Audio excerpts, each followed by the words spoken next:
The desperate call commander Tanis Veller stood in the command center of Orbital Station Aegis, watching her world burn beneath her. Keltha Prime had been a jewel of the inner spiral, a planet where art and science flourished in equal measure. The Keltharians had spent 3,000 years building a civilization based on knowledge, beauty, and peaceful exploration. Now, after just 6 days of war, everything was falling apart.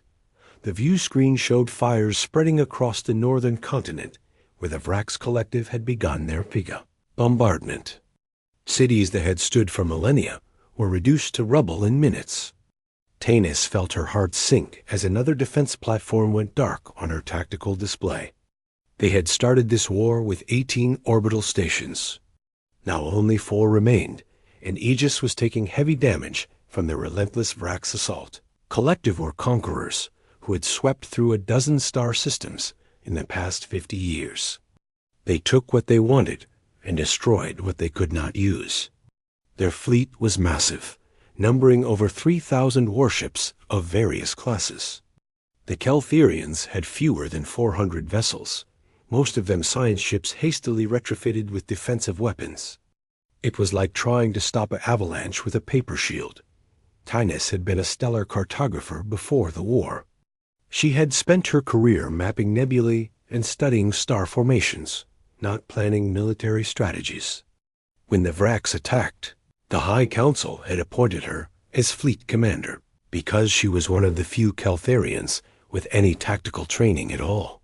She had done her best, but her best was not enough against an enemy that lived for warfare. Her second officer, a young navigator named Irith Khan, called out from his station with panic in his voice. "Commander, we have multiple Vrax battlecruisers breaking through Sector 7. The Meridian and the Solace are trying to intercept, but they are heavily outgunned." Tanis moved to the tactical display and saw the grim truth of their situation. The 2 Keltharian destroyers were fighting valiantly, but Vrax vessels were tearing them apart with plasma cannons that melted through their shields like acid through cloth. She gave the order she had given too many times already. "Tell them to fall back to defensive position Theta. We cannot afford to lose any more ships." But even as she spoke, the Solace exploded in a brilliant flash that lit up the tactical screen. 53 crew members gone in an instant, including Captain Mellas, who had been Tanis's friend since Academy days.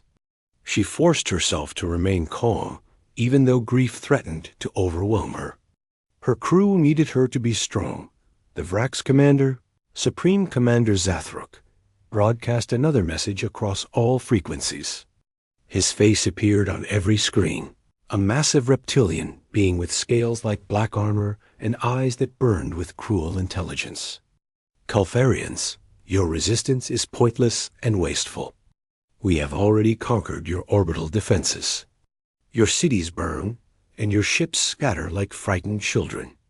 Surrender now, and I will permit 20% of your population to survive as laborers in our empire. Continue this foolish resistance, and I will reduce your entire world to ash and memory." Tanis wanted to respond with defiance, but she knew words meant nothing against such overwhelming force. The Keltharian High Council had already sent diplomatic envoys to the Vrax before the attack, offering trade and cultural exchange. The Vrax had sent back the envoys' bodies in cargo containers. There would be no negotiating with these monsters. She turned to her communications officer, an elderly woman named Sarah Yan, who had come out of retirement to help in the crisis. "Sarah, do we have any responses to our distress signals?"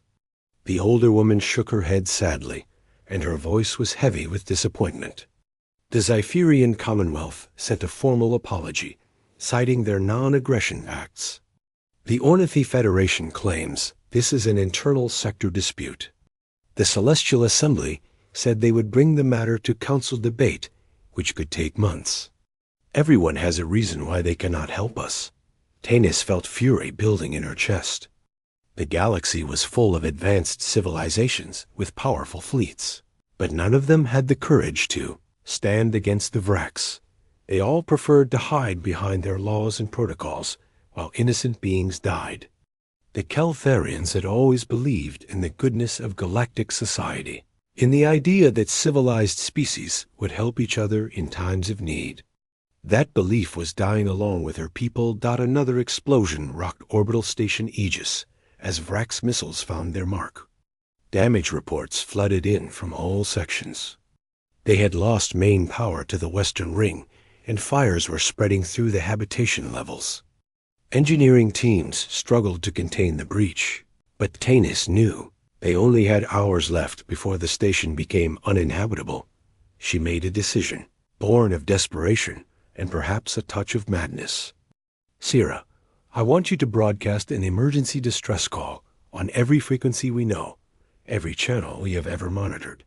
Send it to every corner of the galaxy, even to regions we have never contacted before. Someone out there must have the decency to answer. Sira looked doubtful, but began working immediately. Commander, that kind of broadcast will drain our remaining power reserves. We might only have enough energy left for basic life support afterward. Tanis nodded grimly. If help does not come soon, we will not need life support anyway. Send the message. The distress call went out across the stars. Carried by subspace transmitters, they pushed the signal farther than any Keltharian broadcast had ever reached. The message was simple and heartbreaking in its honesty. This is Commander Tanis Velar of the Keltharian Republic broadcasting on all emergency frequencies. Our civilization is under attack by the Vrax Collective. We have lost orbital defenses, and our fleet is scattered. 3 billion beings on Kelthar Prime face extermination within days. We are a peaceful people who have never sought conflict, but we are dying. Please, if anyone can hear this message, if anyone has the strength and courage to help, we are begging you. Our children are hiding in shelters while our cities burn. Our elderly pray to gods who seem to have abandoned us. We have nowhere else to turn. Please help us. The message transmitted continuously, bouncing across relay stations and subspace networks to reach every inhabited system within range. Tanis sat in her command chair and waited for responses that she knew would probably never come. Around her, the crew worked quietly to keep the damaged station functional for a few more hours. Down on Kelthar Prime, billions of Keltharians huddled in underground shelters and wondered if they would ever see sunlight again. Hours passed with agonizing slowness. Responses began arriving from various species across the galaxy, and each one felt like another knife in Tanis's hearts. The Morphidian Collective expressed their sympathy, but explained they had a strict policy against military intervention. The Galactic Mediation Council offered to send observers to document the conflict for future legal proceedings. The Technological Sovereignty sent a message suggesting the Keltharians surrender to minimize casualties. Nobody offered actual help. Nobody was willing to fight. Asterisk Tanis felt something inside her break as she read message after message full of empty words and hollow sympathy. The galaxy was content to let her people die rather than risk confrontation with the Vrax Collective. She thought about her sister and her sister's children down on the planet, hiding in a shelter beneath the capital city. She thought about the museums full of irreplaceable art and the libraries containing 3 millennia of accumulated knowledge. All of it would be lost because the galaxy had chosen comfort over courage. Then something unexpected happened. Sirian suddenly sat up straight at her communication station, her eyes wide with surprise. Commander, we have a response, and it is unlike any of the others. The signal is coming from a distant system in the outer spiral, a region we have barely explored. Tanis moved quickly to the communication station and read the message that had just arrived. The signal came from a system labeled as Sol in their limited database, and the dominant species were called humans. The message was brief and direct, without any diplomatic language or bureaucratic hedging. Keltharian Republic. This is Admiral Marcus Chun of the Terran Coalition Fleet. We received your distress call and we are responding. Our fleet is preparing for immediate deployment to your coordinates. Hold your defensive positions and protect your people as long as you can. Help is on the way. Estimated arrival time is 14 hours. We will not let you fall alone. Tanis stared at the message, trying to understand what she was reading. She quickly accessed the Keltharian database for information on this human species. The file was remarkably thin, because humans had only achieved faster-than-light travel about 18 years ago.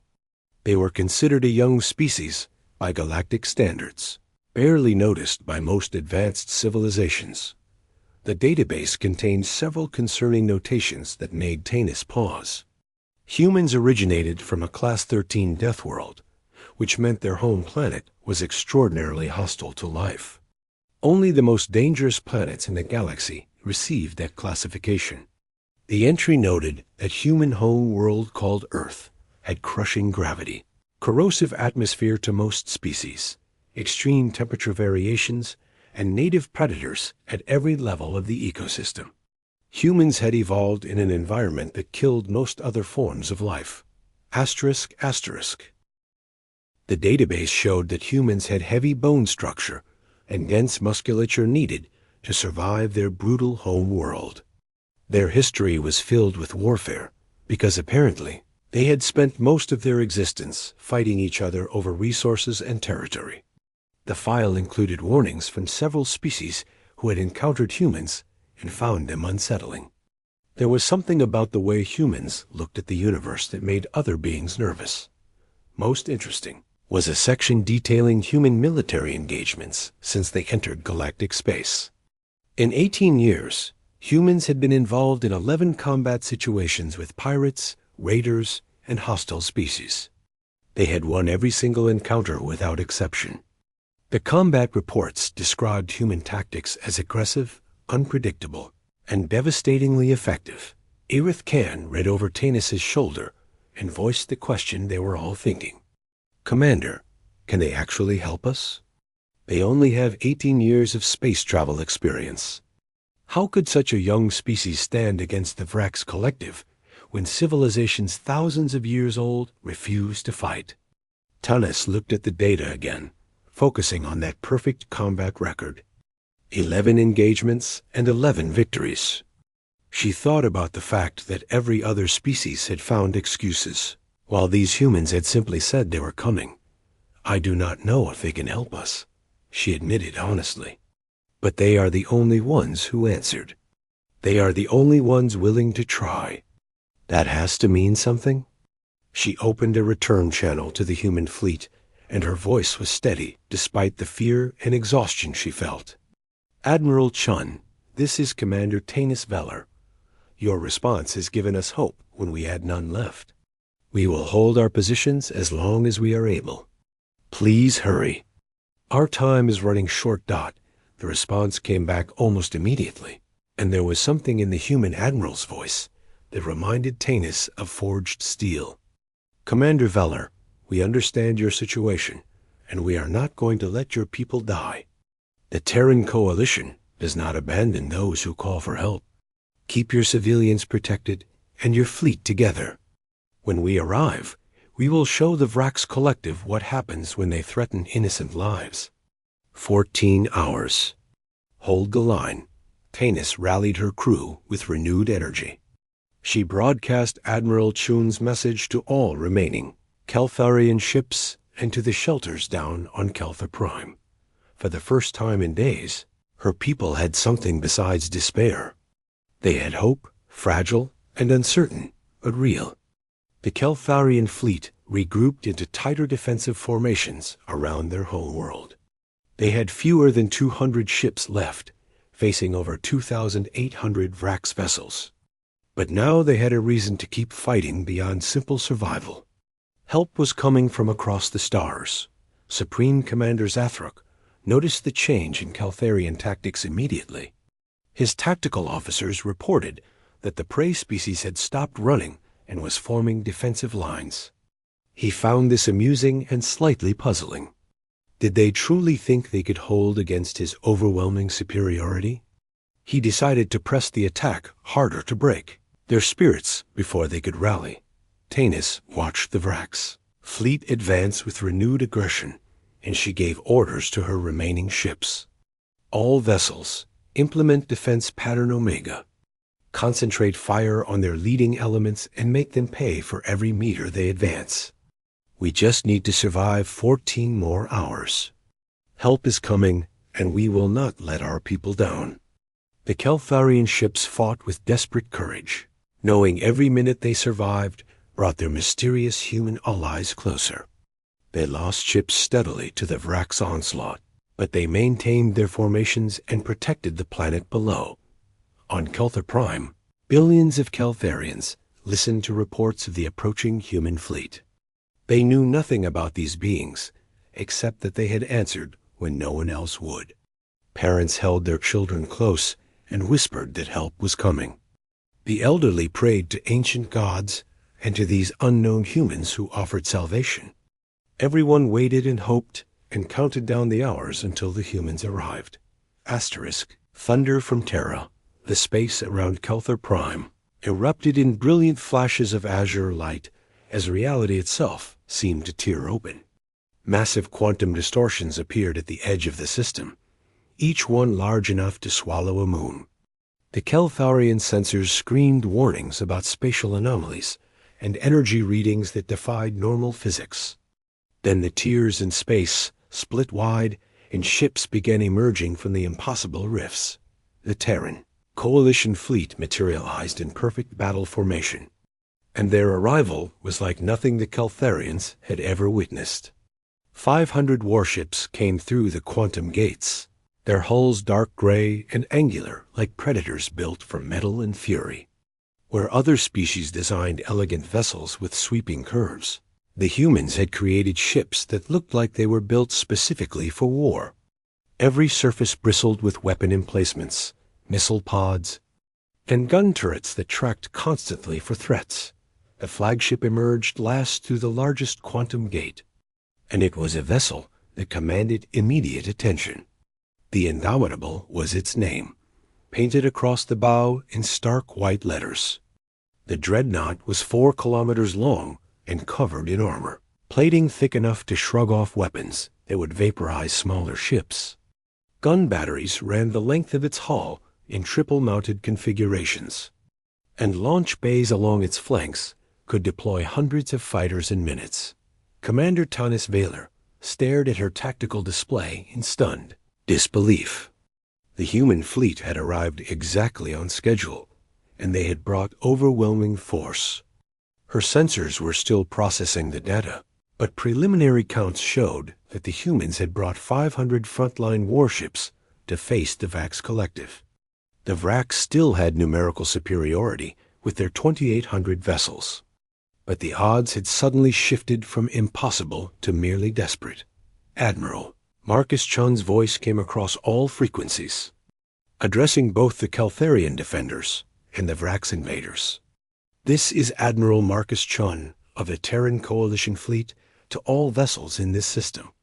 Commander Valor, pull your forces back to safe positions and let us handle this. To the Vrax Collective, you have exactly 30 seconds to power down your weapons and withdraw from Keltharian space. This is your only warning. Tanis immediately gave orders for her remaining 160 ships to fall back to defensive positions around Kelthar Prime. Her tactical officer began analyzing the human fleet disposition, and what he found was both fascinating and terrifying.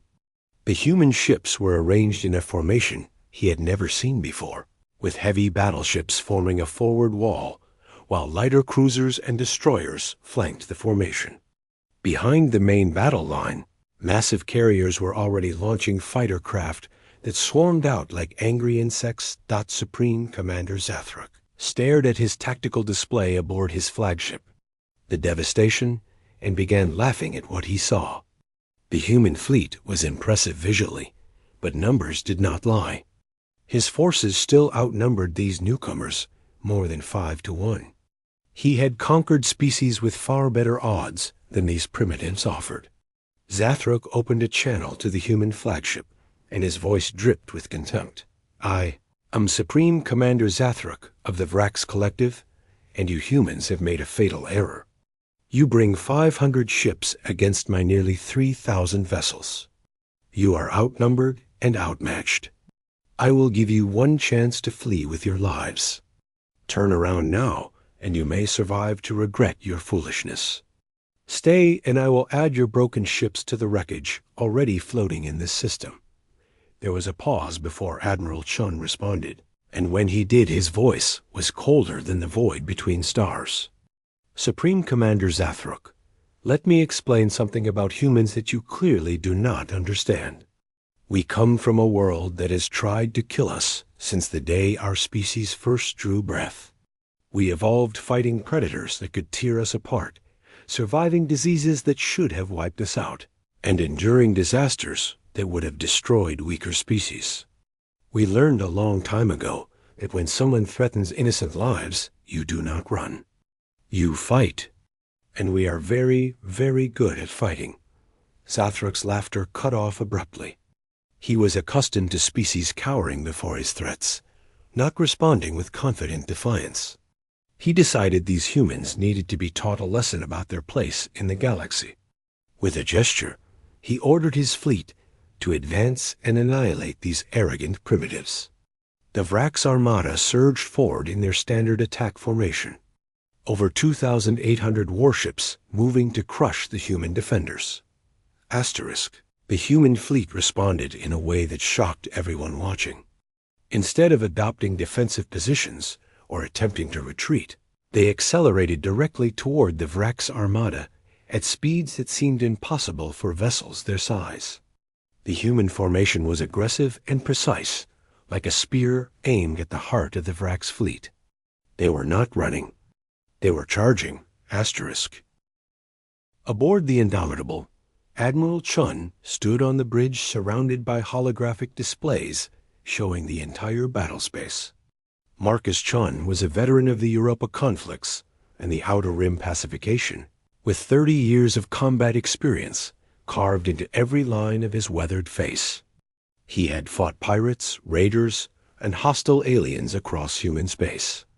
This was just another battle, and he knew exactly how to win it. Captain Sarah Okonkwo, his tactical officer, called out enemy positions with mechanical precision. Admiral, Vrax forces are advancing in standard wedge formation. Their heavy cruisers are concentrated at the center, with lighter vessels screening the flanks.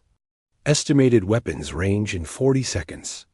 Chun nodded and gave orders that would define the entire engagement. All ships implement attack pattern Delta 7. Target their command vessels first and cut off their coordination. Railgun batteries prepare to fire on my mark. Missile cruisers launch full spread when we reach optimal range.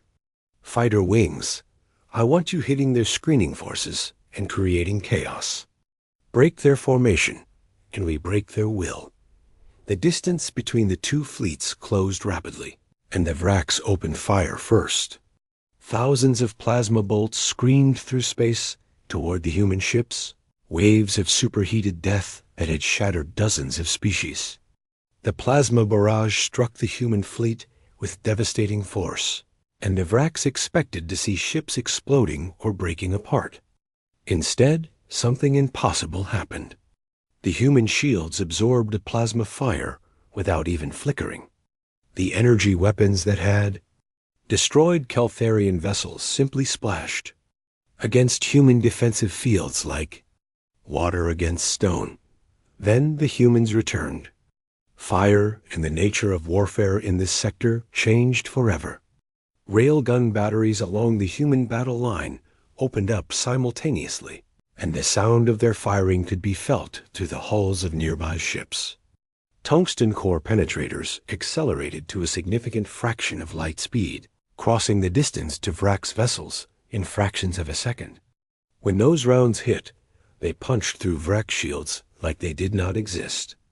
The penetrators tore through armor plating, smashed through internal systems, and often exited out the far side of the target, still carrying enough energy to damage. Whatever ship was behind it got in the first minute of combat. 30 Vrax capital ships simply ceased to exist. The railgun fire was so precise and so devastating that entire vessels were reduced to expanding clouds of debris before their crews even understood what was happening. The Vrax fleet, which had been advancing confidently, suddenly faltered as ships throughout the formation began dying. Missile cruisers in the human second line launched coordinated salvos that turned space into a labyrinth of death. Thousands of missiles streaked toward the Vrax fleet, each one guided by advanced targeting systems that could adjust course hundreds of times per second. The Vrax point defense tried desperately to shoot down the incoming missiles, but human countermeasure systems spoofed their targeting. For every missile the Vrax destroyed, 3 more got through.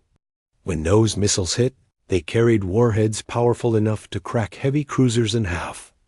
Captain Aina Reyes led her fighter wing, the Valkyrie Squadron, toward the Vrax screening forces with lethal intent. Aina had been flying combat missions since the Martian Independence War, where she had earned her reputation as one of humanity's deadliest pilots. Her fighter was a sleek, angular craft built for speed and firepower in equal measure. Behind her, 23 other pilots followed in tight formation.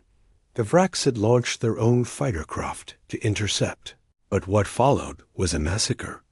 Human pilots trained in gravity fields stronger than most species could survive. They could handle acceleration forces that would knock other beings unconscious. Aina threw her fighter into a barrel roll that pulled 7 Gs, a maneuver that would have killed most Galactic pilots. She came out of the roll with perfect firing position on a Vrax interceptor and her pulse. Cannons reduced it to scrap in seconds. All across the fighter engagement zone, human pilots demonstrated superiority that bordered on supernatural. They moved faster, reacted quicker, and shot straighter than anything the Vrax had encountered. The Vrax fighters were piloted by beings who had trained for decades, but they were facing humans who had evolved to survive on a world that constantly tried to kill them. Every human reflex was honed by millions of years of predator evolution. Every decision was made with the split-second timing of beings who grew up hunting and being hunted. Ana's squadron tore through the Vrax, fighter screen, and went after their primary targets, the Vrax light carriers. These vessels were lightly armed and relied on their fighter escorts for protection. With those escorts scattered or destroyed, the carriers were helpless. Aina locked onto a carrier and unleashed her full missile payload. 6 missiles streaked toward the target, overwhelming its point defense. The carrier exploded in a brilliant fireball that consumed 2 nearby destroyers. Commander Tanis watched the battle unfold on her displays and could not process what she was seeing. The human fleet was not just winning.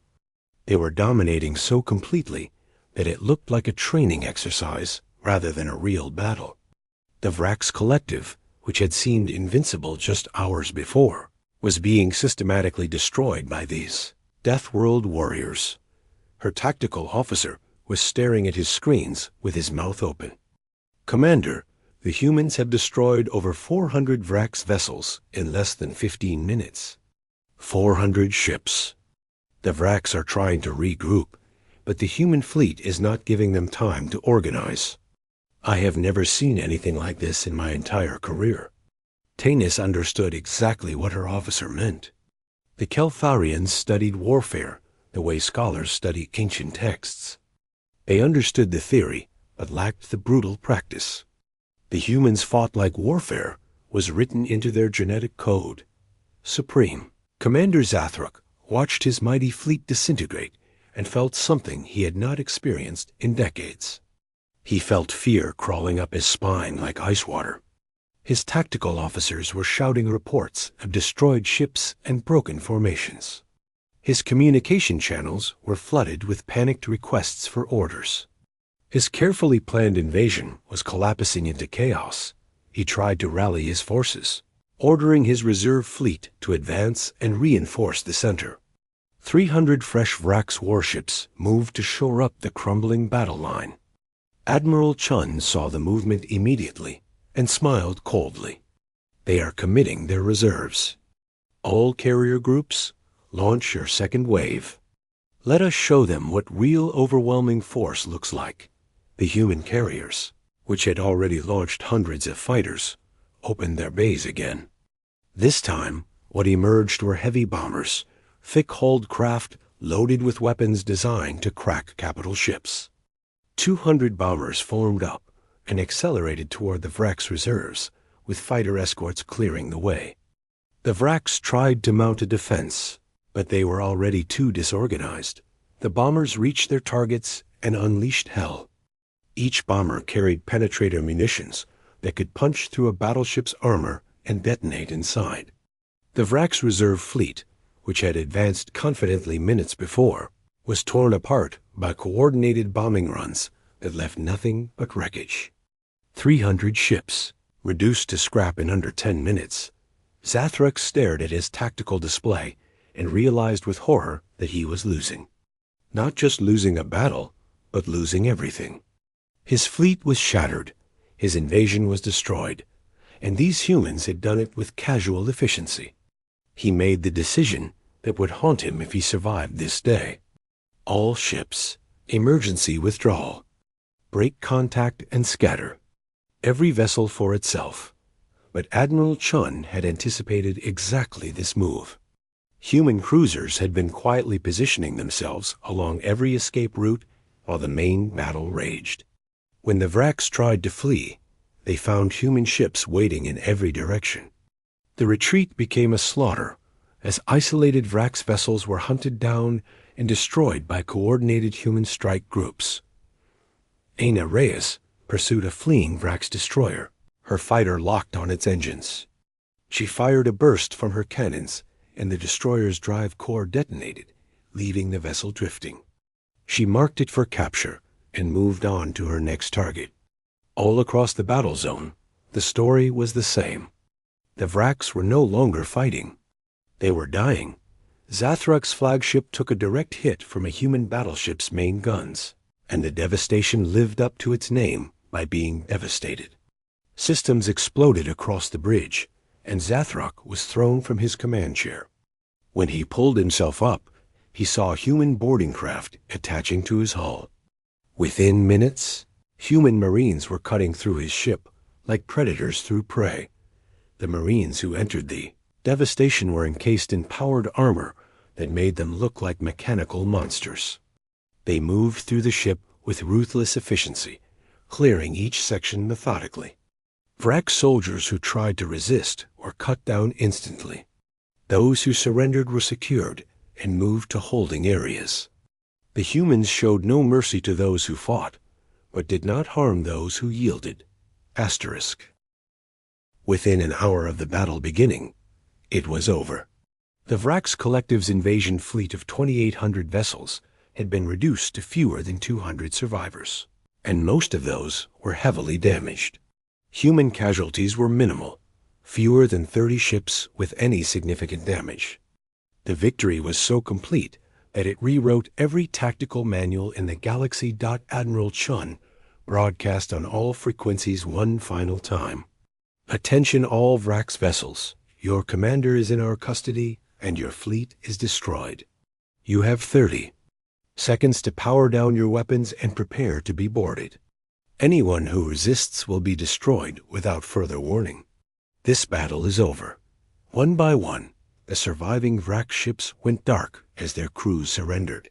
It was the first time in recorded history that the Vrax Collective had been defeated so completely. Commander Tanis opened a channel to Admiral Chun, and her voice shook with emotions she could barely contain. Admiral Chun, I do not have words to thank you. You saved us. You saved our entire civilization. How can we ever repay what you have done? Chun's response was simple and sincere. Commander Veller, you sent out a call for help, and we answered. That is what decent beings do. That is what allies do. Welcome to the Terran Coalition. You are not alone anymore. Asterisk.